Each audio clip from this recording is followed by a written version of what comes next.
साथियों, हम एक और स्कीम की बात करेंगे, वो है मिड डे मील वर्कर।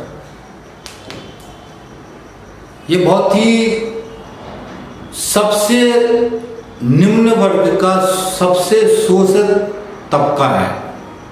जो मध्याह्न भोजन का प्रोग्राम है उसमें काम करने वाले रसोइये जो खाना बनाते हैं,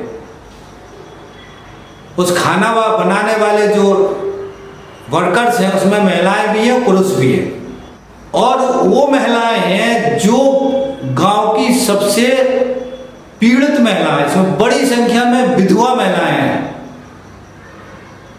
आप ताज्जुब करेंगे, बड़ी संख्या में विधवा महिलाएं हैं और इनका काम पूरा शुरू से लेके आखिरी तक कम से कम 7-8 घंटे का होता है। और इस पूरे काम में इनको पूरे महीने का मेहनताना 1,000 रुपये दिया जाता। पूरे महीने का मेहनताना 1,000 रुपये।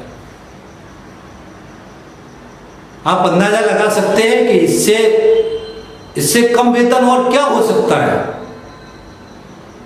1,000 रुपये महीने का। और जब से शुरू हुआ प्रोग्राम तब से इसमें बहुत ज्यादा कोई बढ़ोतरी नहीं। मेरे को याद है बहुत दिनों से 1,000 ही है।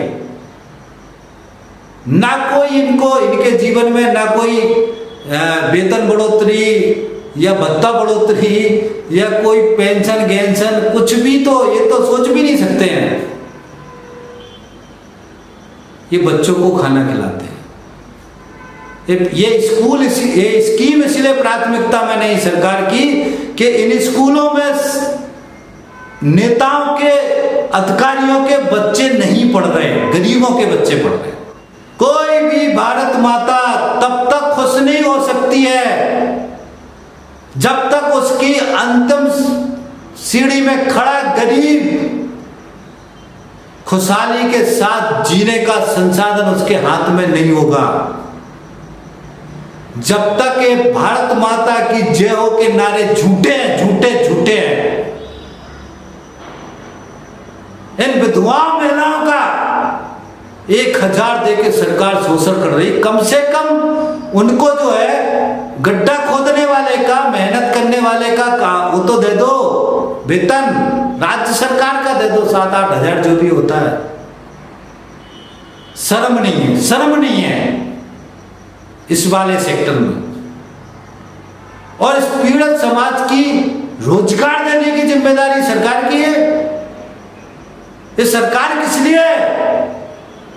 रोजगार देने की जिम्मेदारी सरकार की है। और ये सरकार रोजगार, इसमें लगभग 25-26 लाख लोग काम करते हैं देश भर में। 26 लाख के आसपास लोग काम करते हैं, महिलाएं काम करती हैं। और ये महिलाएं वो गरीब हैं जिनको असल में जरूरत है, असल में जरूरत है।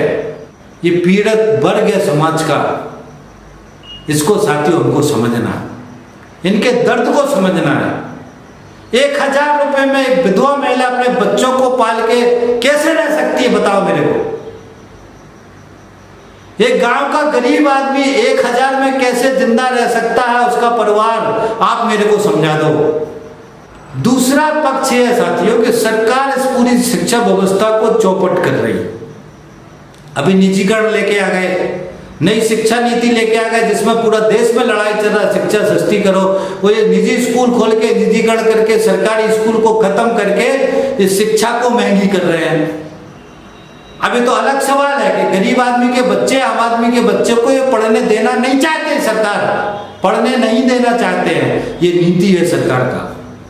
अब आपको क्या समझ में आया हमें नहीं मालूम भाई, आप किस बात की पॉलिटिक्स कर रहे हो हमें नहीं मालूम, मगर सरकार का नीति है। इस नीति का ये बेचारे मध्याह्न भोजन कर्मी इस मुद्दे को भी उठा रहे हैं कि साहब इसको जो है थोड़ा मजबूत करो, स्कूलों को, स्कूलों का निजीकरण मत करो।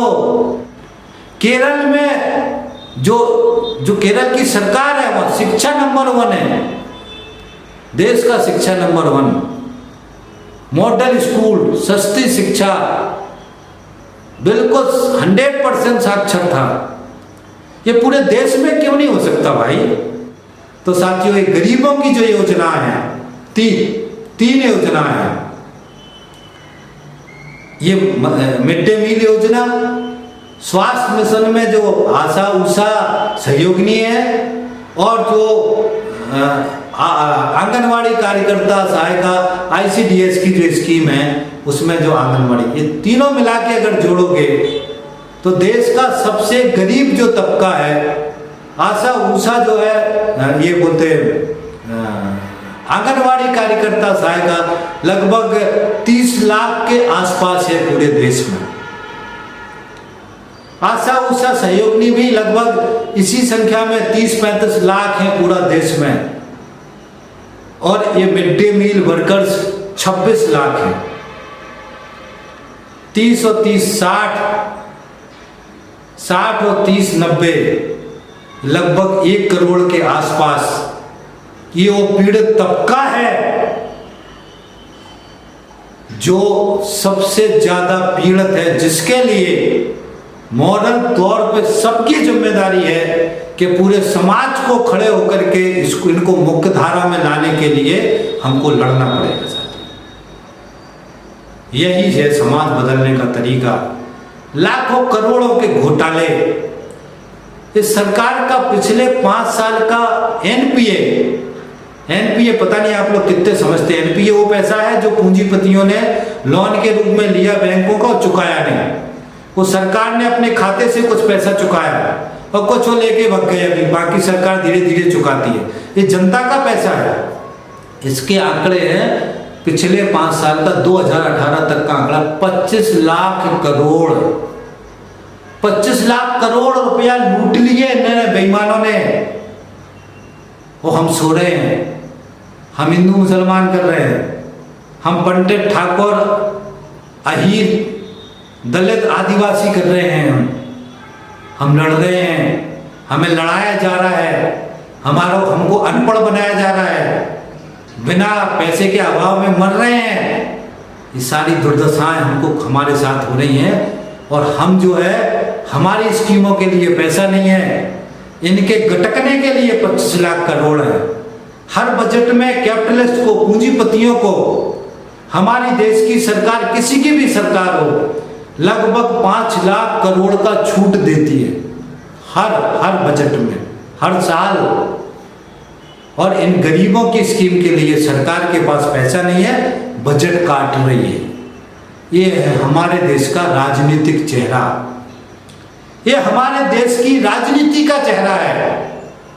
जिस राजनीति का सच हमारी देश की जनता को समझ में नहीं आ रहा, इस राजनीति का सच हमारे राजनेता इतने ज्यादा वो हो गए हैं, सारे लोग कब्जा कर लिए हैं, क्योंकि देश की राजनीति पे कब्जा साथियों उन पूंजीपतियों का है जो माला माल है, जिनको इन गरीबों से कोई लेना देना नहीं है, जो लाखों करोड़ों लगा करके सांसद बन के जाते हैं। उनको क्या एहसास गरीबी का, और क्या मतलब इन गरीबों से उनको। तो ये साथियों देश का राजनीतिक परिदृश्य हमारे सामने। मेरे को उम्मीद है कि आपकी मैंने भावनाओं को खुलेदा है, आपकी भावनाओं को जगाने का कोशिश किया है, और मैं आशा करूंगा कि आपकी इस भावनाओं वीडियो सुनने के बाद जागेगी। और मैं आपसे अपील करता हूं कि इस वीडियो को हर नेता तक, हर समाज सेवक कहने वाले व्यक्ति तक इस वीडियो को पहुंचाने का सहयोग करें। मैं उम्मीद करूंगा इस मुद्दे को जिस तरीके से मैंने समझाने की कोशिश की है, आपके दिलो दिमाग में ये मुद्दा उतरेगा, और इस सबसे गरीब तबके के साथ आप खड़े होंगे। इसी आशा उम्मीद के साथ मैं अपनी बात खत्म करता हूँ। थैंक यू साथियों, धन्यवाद, थैंक्स।